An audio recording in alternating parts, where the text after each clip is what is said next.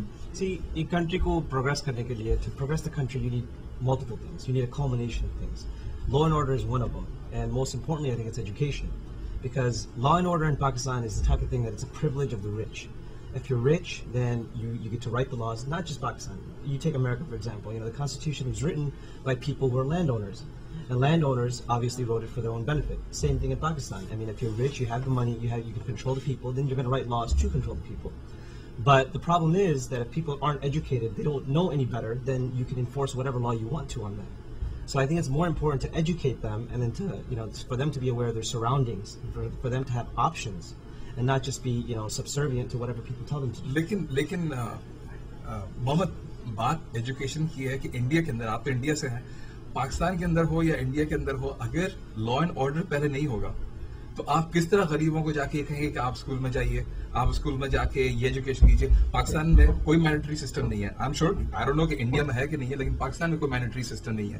امریکہ کے اندر 16 سال کی ایج تک سارے لوگوں کو ریکوائرڈ ہے بائی لا, ہر اسٹیٹ کے اندر لا ہے کہ یہاں پر آپ کو ایجوکیشن 16 ایئرس تک کرنی ہے. پاکستان میں تو ایسا کوئی لا نہیں ہے. لیکن آپ یہ بھی دیکھیں نا, امریکہ کے پاس فنڈز بھی تو ہیں نا, اور امریکہ کے پاس فنڈز ہیں کیوں؟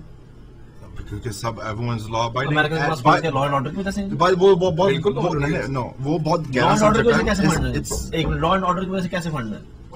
اگر امریکہ کے اندر لا اینڈ آرڈر نہ ہوتا تو امریکہ میں ہم بھی نہ بیٹھے ہوتے ابھی. یہ لا اینڈ آرڈر کی ساری سچویشن ہے. پاکستان کے اندر بھی لاز بہت ہیں. اصل بات لا اینڈ آرڈر کی نہیں ہے, پاکستان کے اندر لاز بہت ہیں, اس کی امپلیمنٹیشن کا مسئلہ ہے. اسی طرح امریکہ میں بہت لاز ہیں, لیکن یہاں پر بندہ اگر ڈرائیونگ کرتے ہوئے اسپیڈنگ ٹکٹ اس کو ملنے کی تکلیف ہو جائے تو یہاں پر کیا کوئی بندہ $100 دے کر اس کو چھوٹ سکتا ہے؟ لیکن کراچی میں تو میں خود چھوٹ چکا ہوں کئی دفعہ. لیکن آپ بھی رشوت دے چکے ہیں, یہ بھی رشوت دے چکے ہیں جی. آپ لوگ باتیں رشوت کر دے گئے, خود یہ رشوت دے چکے ہیں. ایجوکیشن سسٹم میں سب سے بڑی بات یہ ہے فہد, ضرورت دینی پڑتی ہے. ایجوکیشن سسٹم تو ٹھیک ہے جی, ایجوکیشن سسٹم, لیکن بات یہاں پر یہ ہے کہ ہم نے اپنی ایجوکیشن میں بھی تو دیکھے نا طبقے بنا دیے ہیں. انگلش میڈیم اسکول ہیں, اردو میڈیم اسکول ہیں, اور اردو میڈیم اور انگلش میڈیم کے ساتھ یہ بھی ہے کہ ایک پرائیویٹ اسکولز کی جو ایجوکیشن ہے وہ ظاہر ہے وہ قدرے بہتر ایجوکیشن ہے بنسبت ورسز ایجوکیشن جو ہے وہ گورنمنٹ اسکولز میں دی جاتی ہے. تو پھر لا اینڈ آرڈر نہیں ہوگا نا, کہ اگر آپ لا اینڈ آرڈر نہیں بنائیں گے تو پھر آپ کس طرح آپ ہر ایک کو ایکول ایجوکیشن کیسے دے سکتے ہیں؟ پرابلم یہ ہے کہ لا اینڈ آرڈر تو it exist in every country, and Pakistan has it too. It's not that Pakistan does not have law and order, it does. It's a complete country and it has a law and order system, but the problem is the people who are supposed to uphold the law are the people breaking the laws. I mean, if you take your prime minister, your president, all these people are ex-felons, and these are the people that you expect to uphold the law and other people are supposed to follow in their footsteps. I mean, it's become a joke, really. یعنی کہ it's a leadership fault. اگر میں بولوں یہاں پہ جو basically جو laws بناتے ہیں, جو اچھے بناتے ہیں اور جو انفورس کرتے ہیں, وہ سارے پڑھے لکھے لوگ بناتے ہیں. وہ یہ بھی نہیں کہ بندہ ہائی اسکول گریجویٹ کرے, میٹرک پاس کرے. لا منسٹر تو آپ میں پڑھا لکھا ہی ہے یار. آپ سینئرز اپنے وہ دیکھیں سارے آگے پیچھے, وہ ہمارے کہتے ہیں ہمارے پرائم منسٹر, یہ پرائم منسٹر. وہ یار سمپل بات ہے, جو بندہ ایک پڑھا لکھا ہے اس کو موقع نہیں دے رہا. دیکھو یار, بڑی بات ہے, اور بڑی بات کہنے کے لیے ذمہ داری بھی بہت ہوتی ہے کرنے کے لیے, لیکن پاکستان کا ایک بہت بڑا مسئلہ جو میرے خیال میں یہاں پر بھی جو لوگ ہیں وہ شاید دیکھتے ہوں گے, پاکستان کا جو ریلیجن کا مسئلہ ہے. مسئلہ اس لیے کہتا ہوں ریلیجن کا کیونکہ اسلام ریلیجن بذات خود میں کوئی مسئلہ نہیں ہے, جو لوگ اس کو فالو اور انٹرپریٹ کرتے ہیں اس کے اندر بہت بڑا مسئلہ ہے. فار ایگزامپل پاکستان کے اندر مدرسز ہیں, مدرسز کو کون ریگولیٹ کرتا ہے؟ مدرسز میں جو پڑھایا جاتا ہے اس کا کریکولم کون کنٹرول کرتا ہے؟ ان بچوں کو 2, 3, 4, 5 سال کی ایج سے آپ جو لیسن دینا شروع کر دیں گے. پاکستان کی ایک بہت بڑی پاپولیشن ہے جو اس ایجوکیشن کو لے کر انہیں میتھ, جیوگرافی, سائنس, انہیں کسی چیز کا نہیں پتا, لیکن یہ ضرور پتا ہے ان کو کہ فلاں آیت میں کیا چیز لکھی ہے یا فلاں حدیث میں کیا چیز لکھی ہے, اور اس کی انٹرپریٹیشن اس پہ ڈیپینڈ کرتی ہے جو مدرسہ میں ان کو پڑھا رہے ہیں. یہ جی مدرسہ کی انہوں نے بات کی, مدرسہ میں میں سوال کروں گا جب میں بریک سے باہر آئیں گا. ہمارے بریک کا ٹائم ہوگا, بریک سے واپس آئیں گے تو میں فہد سے پوچھوں گا کہ اسلامک ایجوکیشن جو کتنی ضروری ہے. ہمارے ساتھ رہیے گا, we'll be right back after a short break.